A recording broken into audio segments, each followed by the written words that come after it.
Hello student, कैसे हैं आप सब। एक बार पुनः शिव कोचिंग क्लासेस पर स्वागत है। उम्मीद करता हूं आप सब अच्छे होंगे, मस्त होंगे, बेहतर होंगे, आपकी पढ़ाई बेहतर चल रही होगी। बच्चों, क्लास 11th केमिस्ट्री में आपका चैप्टर 2 चल रहा है, जिसमें आज का टॉपिक है बच्चों डी ब्रॉगली समीकरण। काफ़ी महत्वपूर्ण प्रश्न है, एग्जाम के पॉइंट ऑफ व्यू से आप लोग अच्छे से तैयार कर लेना, क्योंकि ये डी ब्रॉगली समीकरण 12th क्लास में भी पूछा जाता है। इस चैनल में स्पेशल रूप से 11th क्लास के वीडियोज अपलोड होते हैं। तो बस आप लोगों से उम्मीद है बच्चों कि आप लोग बेहतर से बेहतर तैयारी करते चलें।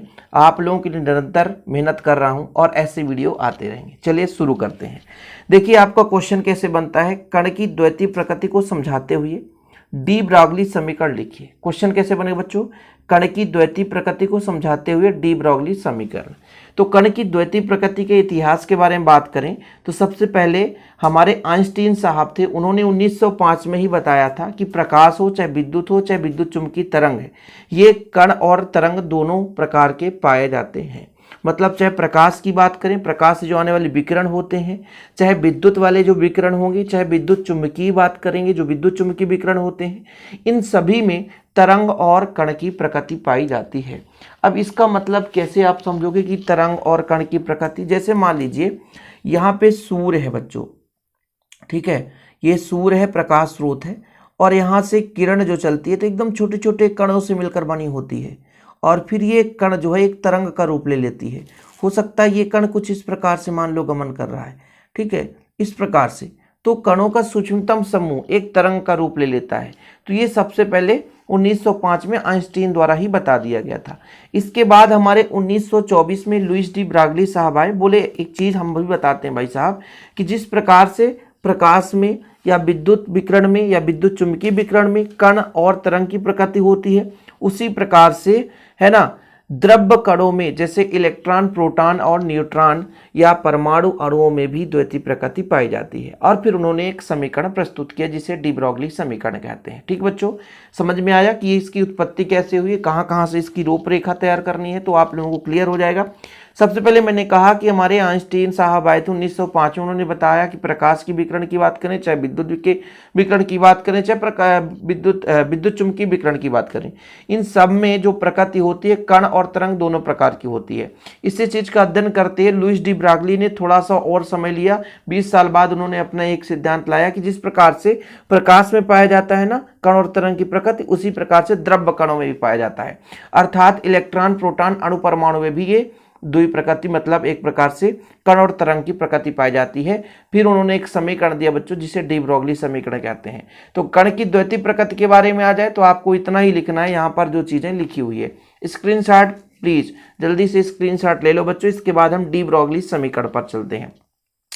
डी ब्रॉगली समीकरण बिल्कुल बहुत ही साधारण है बच्चों, बहुत ही सिंपल है। थोड़ा सा यदि आप फोकस करेंगे तो क्लियर हो जाएगा, और बस 2-3 लाइन है, कुछ भी नहीं है।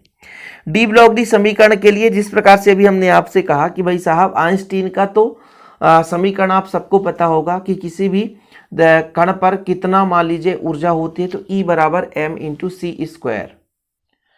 अब एक चीज और है कि जैसे आप लोगों को पता नहीं है कि किस कण के लिए बात कर रहे हैं, तो जैसा कि आइंस्टीन ने कहा था, आइंस्टीन ने क्या कहा था कि भाई किसी भी प्रकाश स्रोत से बात करें हम, तो कोई ना कोई कण जो है, मतलब या प्रकाश स्रोत की बात करें या विकिरण की बात करें, उसमें कण होता है और तरंग की प्रकृति पाई जाती है। अब यदि उस कण में यदि बात करें तो कण का वेग भी होगा। जैसे मान लीजिए प्रकाश ही, सूर्य से प्रकाश किरणें आ रही है, विकिरण आ रही है, तो कणों से मिलकर बना होगा, मतलब कहीं ना कहीं उस कण का द्रव्यमान भी होगा। ये चीज क्लियर है। और भाई साहब उन्होंने ये भी बताया कि भाई कण है तो वो जब विकिरण आ रही है तो कण का वेग जो है विकिरण के वेग के बराबर होगा, मतलब प्रकाश के वेग के बराबर होगा। तो उस प्रकाश का वेग भी कोई ना कोई होगी। ये क्लियर है। तो प्रकाश का वेग कितना है, c है। इन्होंने कहा कि भाई कण का द्रव्यमान m है और कण का वेग क्या है, c है। भाई प्रकाश का वेग ही कण का वेग होगा, सीधा है। तब कहीं ना कहीं उसमें एक ऊर्जा निहित है, वो ऊर्जा किसके बराबर होगा, m/c², यानी mc²। ठीक है, ये किसके द्वारा लाया गया, डी ब्रॉगली के द्वारा। ठीक है, अभी थोड़ा सा कण की द्वैतीय प्रकृति आएगा बच्चों, तो ऊपर वाला कहानी लिखना है। डी ब्रॉगली समीकरण, तो आपको नीचे वाली कहानी शुरू करनी यहाँ से कि मैक्स प्लांक व आइंस्टीन के द्रव्यमान ऊर्जा संबंधी समीकरणों से ही, है ना, डी ब्रॉगली समीकरण भी उत्पत्ति होती है। मतलब डी ब्रॉगली साहब जब लुइस डी ब्रोगली जिनका नाम है, इन्होंने समीकरण तो उत्पत्ति किया, मतलब समीकरण में संबंध बता दिए, जिस तरंगदैर्ध्य और संवेग में क्या संबंध होता है, इस पर उन्होंने प्लांक नियतांक में क्या संबंध होता है। तो ये जो समीकरण निकाला तो किन के सहायता से, एक प्लांक के आधार पर, है ना, और दूसरे मैक्स प्लांक के समीकरण के आधार पर, और दूसरा आइंस्टीन के समीकरण के आधार पर। दोनों समीकरण से एक नया समीकरण प्रस्तुत कर दिए। भाई देखो, सब लोग अपना अपना समीकरण प्रस्तुत कर रहे हैं, ये चीज तो नहीं कहते हैं भाई कि इस समीकरण से अब आगे का आप मान नहीं निकाल सकते। तो भाई उन्हीं का उन्होंने क्या किया, दोनों का कंबाइन कर दिया और एक समीकरण निकाल दिया, जिसे हम बोलते हैं बच्चों क्या, डी ब्रोगली समीकरण। तो डी ब्रोगली साहब ने बोला भैया कि आइंस्टीन के आधार पर E बराबर होता है m इंटू सी स्क्वायर, और प्लांक के अनुसार होता है E बराबर h न्यू। क्या होता है, h न्यू। तो दोनों को तुलना कर दें बच्चों, जब दोनों को तुलना करेंगे कितना हो जाएगा, एम सी स्क्वायर बराबर h न्यू। अच्छा, न्यू और प्रकाश के वेग में क्या संबंध है, न्यू बराबर होता है c अपान लेमडा। क्या होता है बच्चा, न्यू बराबर c अपान लेमडा। तो m इंटू सी स्क्वायर बराबर h c अपान लेमडा हो जाएगा। c से c काट दें तो कितना हो जाएगा, एम सी बराबर h अपान लेमडा हो जाता है, या ऐसा भी लिख सकते हैं लेमडा बराबर h अपान एम सी हो जाएगा। एम सी बराबर क्या होता है, द्रव्यमान गुणे वेग बराबर संवेग, ठीक है। तो आपका h बराबर लेमडा बराबर h अपान पी हो जाएगा। ये भी आपका एक संबंध हो गया। यही तो है डी ब्रोगली समीकरण, इसके अलावा कुछ है ही नहीं है भाई, कुछ भी नहीं है।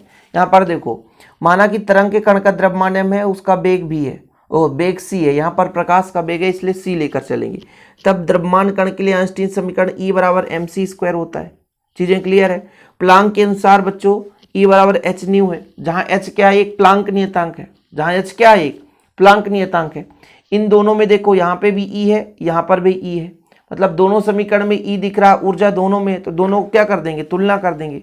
तो हमने दोनों का तुलना कर दिया, एम सी स्क्वायर बराबर h न्यू, ये न्यू है बच्चों, क्या है, न्यू है, थोड़ा सा ध्यान दीजिएगा, ये आपका क्या है, न्यू है, ठीक है, h न्यू हो गया। तो एम सी बराबर आपका न्यू की जगह c अपान लेमडा कर देंगे, एक c से c कट गया तो h अपान लेमडा हो गया। एम सी पक्षांतर कर देते, एम सी इधर आ गया। एम सी बराबर क्या होता है, द्रव्यमान गुणे वेग, जहाँ c क्या है, वेग है, तो आपका द्रव्यमान गुणे वेग हो जाएगा।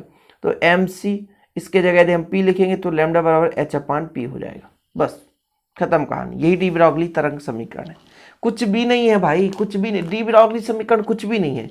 आपका यदि आइंस्टीन समीकरण बन रहा है, प्लांक के अनुसार जो ऊर्जा का समीकरण है, उन दोनों की तुलना करनी है बस। इसके अलावा है ही क्या बच्चों, सीधा है, सिंपल है, कुछ भी नहीं है, बस 2 लाइन में आपका आंसर आ जाता है। इस प्रकार से यदि क्वेश्चन बनेगा कण की द्वितीय प्रकृति, है ना, कण की द्वितीय प्रकृति को समझाते हुए डी ब्रोगली तरंग समीकरण, तो उम्मीद करता हूं कि आप लोग अच्छे तरीके से लिख लेंगे। 11th क्लास में स्पेशल रूप से आपका चैनल है बच्चों, तो आप लोग प्लीज़ चैनल पे जुड़ जाइए। डिस्क्रिप्शन पे ऐप का मिल जाएगा हमारे शिव कोचिंग क्लासेस का।